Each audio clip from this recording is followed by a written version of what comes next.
Genesis 38. It happened at that time that Judah went down from his brothers and turned aside to a certain Adullamite, whose name was Hira. There Judah saw the daughter of a certain Canaanite, whose name was Shua. He took her and went in to her, and she conceived and bore a son, and he called his name She conceived again and bore a son, and she called his name Onan. Yet again she bore a son, and she called his name Shelah. Judah was in Chezib when she bore him. And Judah took a wife for his firstborn, and her name was Tamar. But Judah's firstborn, was wicked in the sight of the Lord, and the Lord put him to death. Then Judah said to Onan, "Go into your brother's wife, and perform the duty of a brother-in-law to her, and raise up offspring for your brother." But Onan knew that the offspring would not be his. So whenever he went in to his brother's wife, he would waste the semen on the ground, so as not to give offspring to his brother. And what he did was wicked in the sight of the Lord, and he put him to death also. Then Judah said to Tamar, his daughter-in-law, "Remain a widow in your father's house, till Shelah my son grows up." For he feared that he would die like his brothers. So Tamar went and remained in her father's house. In the course of time the wife of Judah, Shua's daughter, died. When Judah was comforted, he went up to Timnah to his sheep-shearers, he and his friend Hira the Adullamite.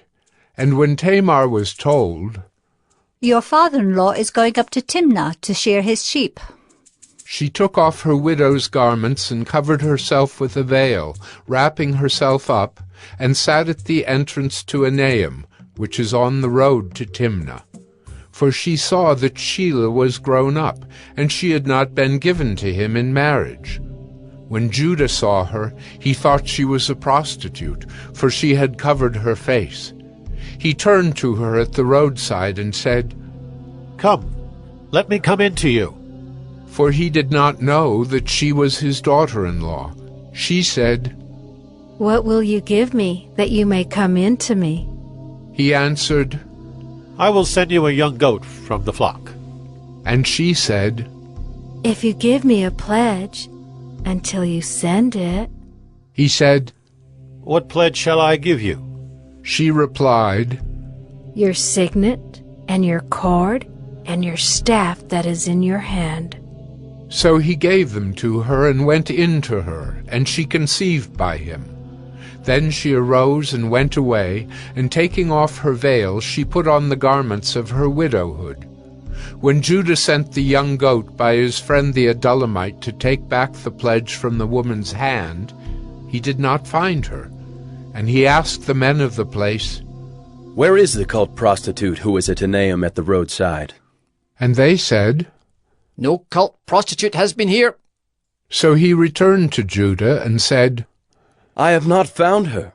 Also the men of the place said, no cult prostitute has been here." And Judah replied, "Let her keep the things as her own, or we shall be laughed at. You see, I sent this young goat, and you did not find her."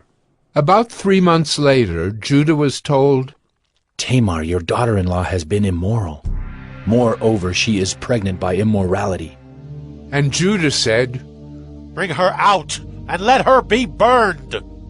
As she was being brought out, she sent word to her father-in-law. "By the man to whom these belong, I am pregnant." And she said, "Please, identify whose these are, the signet and the cord and the staff." Then Judah identified them and said, "She is more righteous than I, since I did not give her to my son Shelah." And he did not know her again. When the time of her labor came, there were twins in her womb. And when she was in labor, one put out a hand, and the midwife took and tied a scarlet thread on his hand, saying, "This one came out first." But as he drew back his hand, behold, his brother came out, and she said, "What a breach you have made for yourself." Therefore his name was called Perez. Afterward His brother came out with the scarlet thread on his hand, and his name was called Zerah.